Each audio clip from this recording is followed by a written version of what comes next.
Olá, amigos, companheiros, companheiras, para você, mais uma vez, Elucidações Espíritas, que entrevista dirigentes, escritores e expositores espíritas.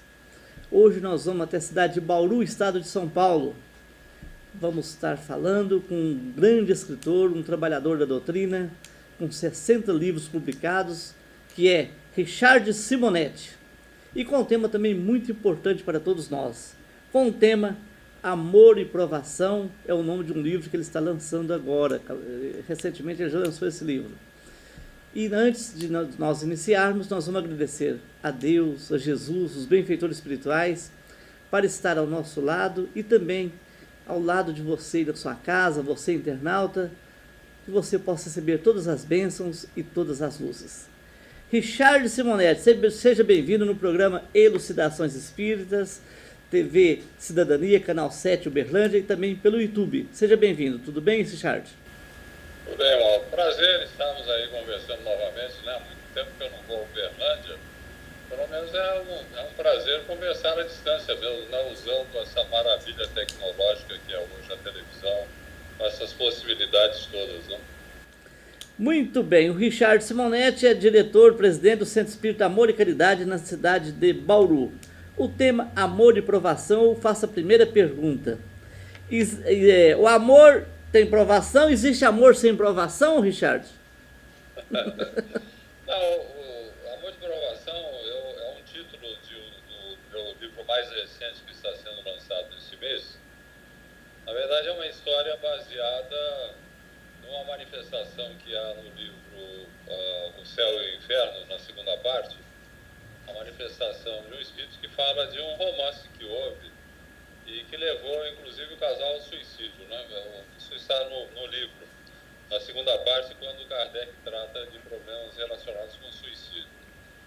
Então, era um casal, os dois se encontraram, sentiram uma atração muito grande pelo outro, né? Coisa do passado, questão de almas gêmeas, entre aspas, né? Que nós sabemos que não há almas gêmeas como espíritos criados juntos aí que devem se encontrar.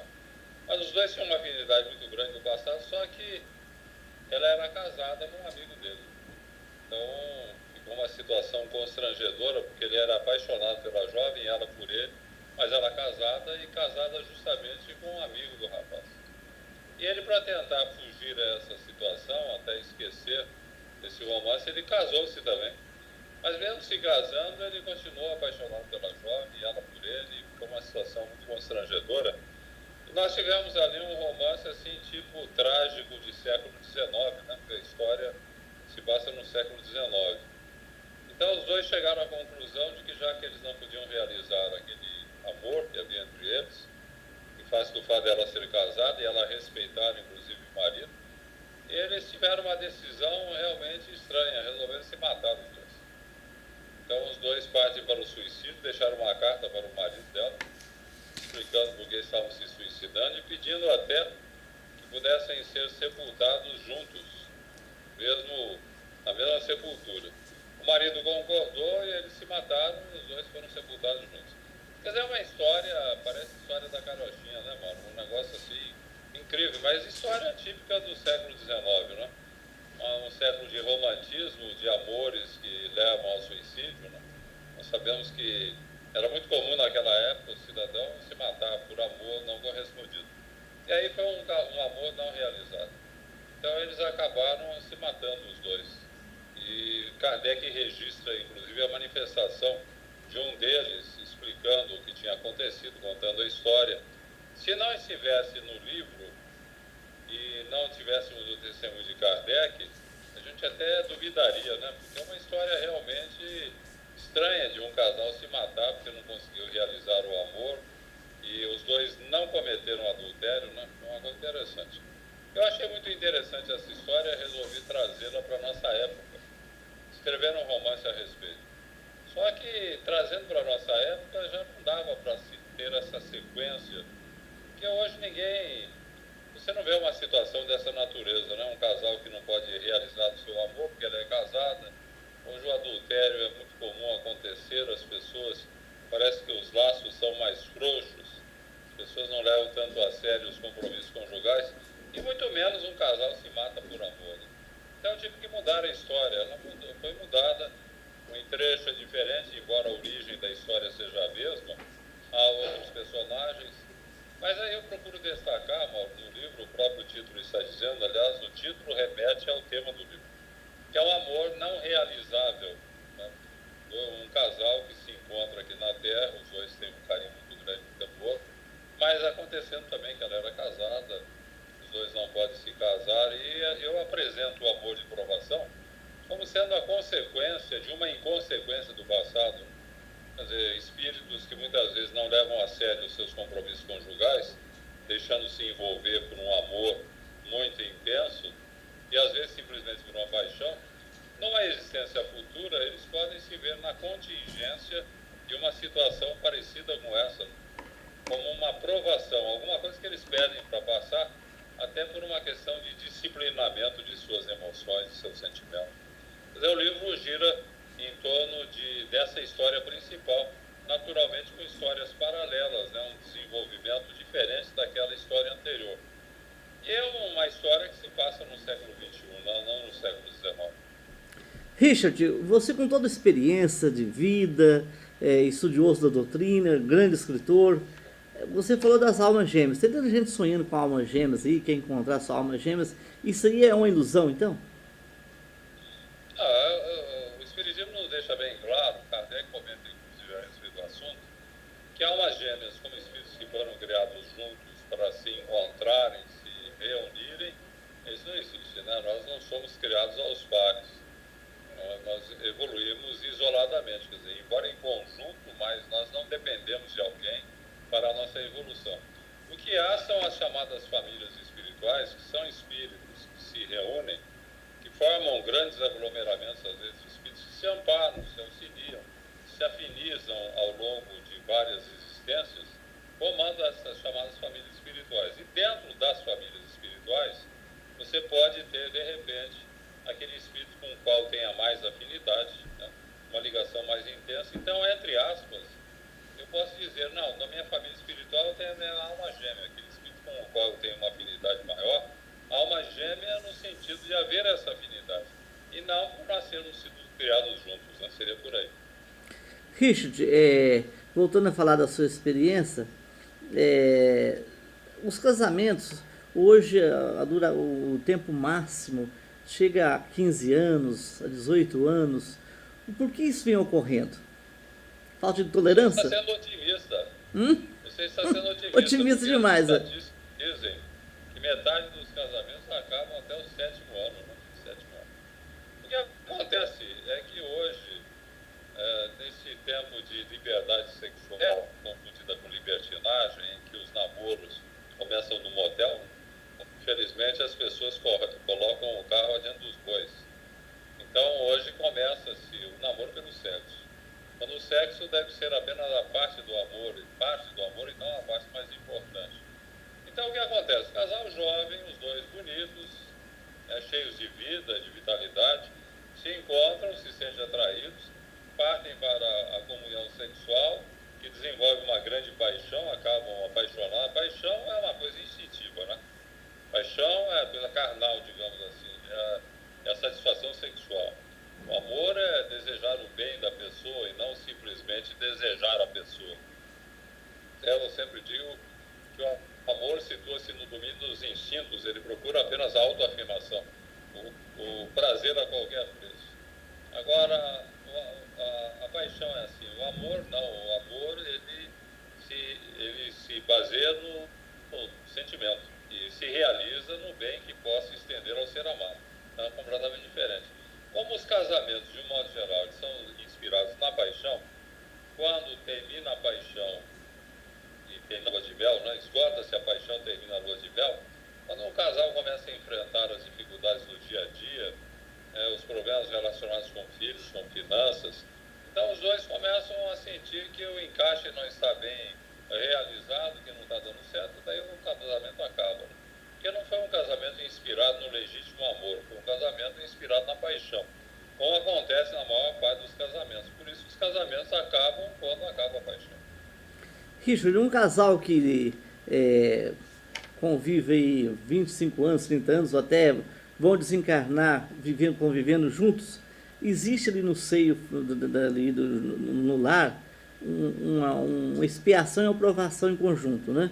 É, o que faz com que, o que poderá ser feito, e as pessoas estão casando hoje, ou são recentemente casados, para superar essas problemáticas que aparecem, essas ilusões, essas falsas, né, amor, para que eles tenham uma vida longa, sendo marido e esposa, convivendo ao lado dos filhos durante até chegar ao final da vida.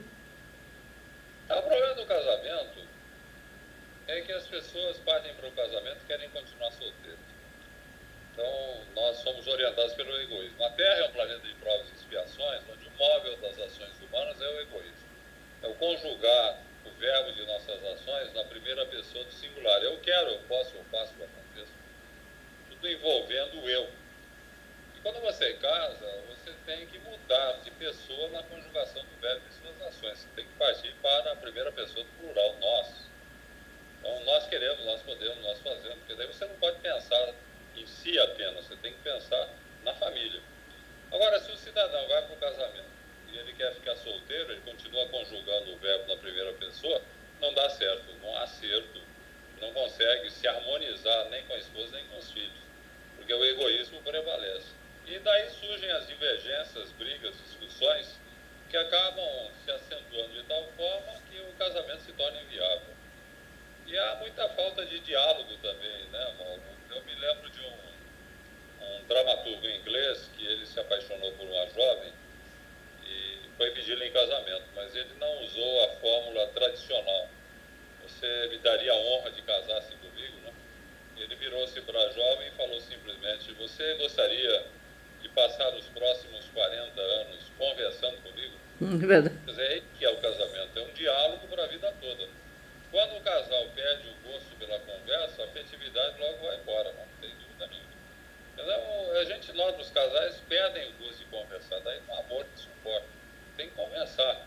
Quer dizer, conversa franca, dizer sempre a verdade, nunca mentir para o cônjuge. Conversa que tem que ser educada, você não pode partir, porque muitas conversas entre casal acabam virando pancadarias verbais, né? Um acaba xingando o outro, brigando. Quando há deseducação no casamento, quando acaba o respeito, também é uma das bases que levam, uma das bases do casamento, que é o respeito. Se ela é desfeita, o casamento também fica comprometido. Então tem uma série de detalhes que devem ser levados em consideração. É o diálogo, é o respeito que se deve ter, né? O carinho, é lógico, é o ressaltar os aspectos positivos, porque nós temos a tendência sempre, em qualquer relacionamento, de ver os defeitos alheios, quando a gente deveria fixar a atenção apenas nas virtudes. Porque no relacionamento familiar, em qualquer relacionamento, e particularmente no relacionamento familiar, as pessoas tendem a se comportar da maneira como as vemos.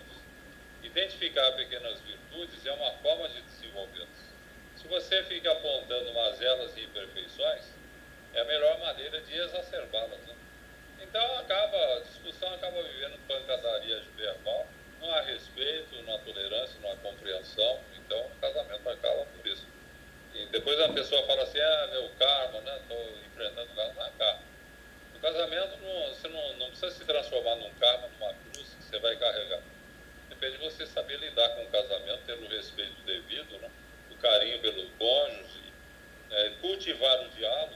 A gente nota os maridos, por exemplo, machistas incorrigíveis, donos da verdade, se recusam ao diálogo, não dão satisfação, então o casamento não dá certo. E tolerância, não está faltando tolerância também, Richard? Assim, a tolerância já é fruto da compreensão, né? Quem tolera é porque compreende. Porque se você procurar compreender o familiar, a compreensão evangélica, sem o vinagre da crítica, então você identificará nos seus momentos aí familiar, né, de desatino, de perturbação, a simples exteriorização de conflitos em que ele se debate, e você não vai se magoar, você vai ter capacidade de tolerar. Sem compreensão, não existe tolerância. Porque eu tenho que compreender a pessoa. Quando eu compreendo a pessoa naquilo que ela faz, e até naquilo que ela faz de errado,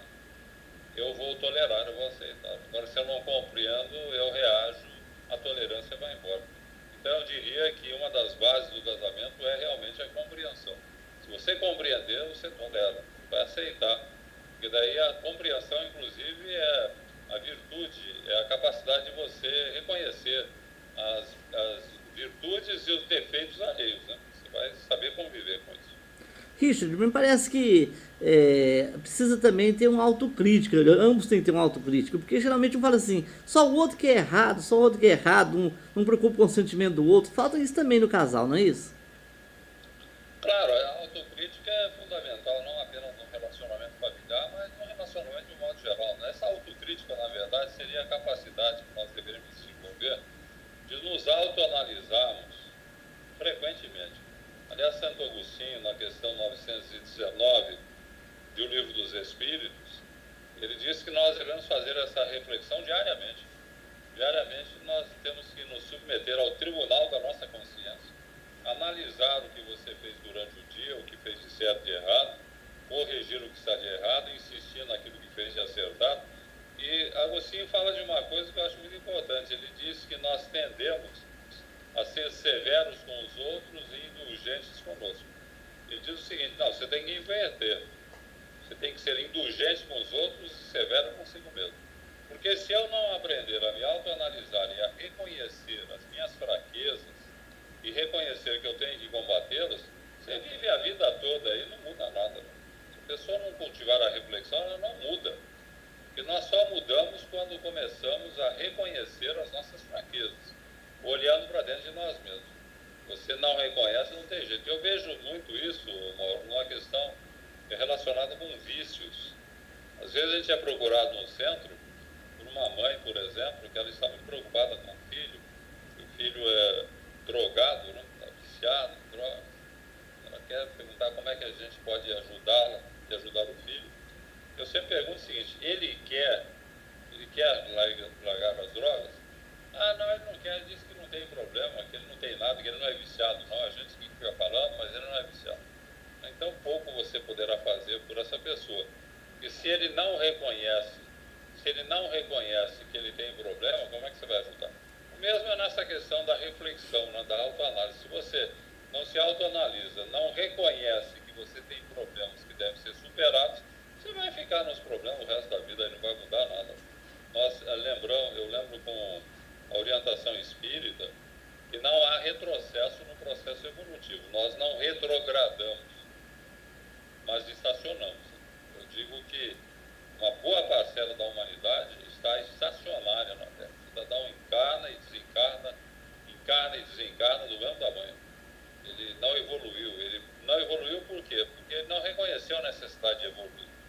Ele não cultiva a reflexão, ele não busca o conhecimento, né? Ele não se autoanalisa. Então o cidadão fica preocupado apenas com o imediatismo terrestre, com as coisas da Terra, o tempo vai passando, chega a velhice, desencarna, e ele sai da Terra do jeito que ele chegou, que não melhorou nada. Né? Isso existe, infelizmente, há espíritos que ficam estacionários aí por séculos, né? Por falta desse empenho de cogitar da própria renovação. Richard, agora eu vou fazer uma pausazinha, porque eu quero falar com as pessoas que estão em casa nos acompanhando. Você, internauta, você que nos acompanha em casa, nós queremos que você passe a ser um doador, um trabalhador voluntário na Clínica Jesus de Nazaré. A Clínica Jesus de Nazaré é uma entidade que atende pessoas portadoras de transtornos mentais e pessoas da terceira idade. E nós precisamos da sua ajuda. Faça uma visita, vá pessoalmente levar suas doações. Você pode marcar antecipadamente sua visita para ficar mais tranquilo pelos telefones 3235 3129, 3235 8010. Olha, nós aguardamos você. As pessoas da terceira idade, os portadores de transtornos mentais, precisam muito da ajuda de todos nós. E queremos que você seja um dos nossos voluntários. Muito bem. Estamos entrevistando o Richard Simonetti, da cidade de Bauru, estado de São Paulo. Ele que é dirigente do Centro Espírita Amor e Caridade. Ele que já tem 60 livros publicados. E o tema Amor e Provação. Richard, fica 10 anos, casa, fica 10 anos juntos, depois separa. Vai ter que retornar depois conviver com a companheira, com o companheiro no outra vida, noutra reencarnação? É. Aí, cada caso é um caso, né? Não dá para dizer que o cidadão que foi casado, separou, casou de novo, vai ter que voltar com a primeira esposa. Porque, às vezes, até o primeiro casamento nem foi aquele casamento planejado pela espiritualidade. Você sabe que há desvios, né? Às vezes, o cidadão vai para um casamento que houve um envolvimento passional, mas não tinha nada a ver com o programa daquele espírito que reencarnou, ele apenas entrou para o desvio. Eu tenho um livro que chama-se O Plano B, que é um romance, onde eu conto uma história dessa natureza, onde um casal, dois médicos desencarnados, eles planejam reencarnar, se encontrarem na Terra, eles iam se casar, teriam filhos, tinham um trabalho a ser desenvolvido no campo da medicina, né? Isso tudo um planejamento. Além do casamento, a profissão que eles iam desenvolver.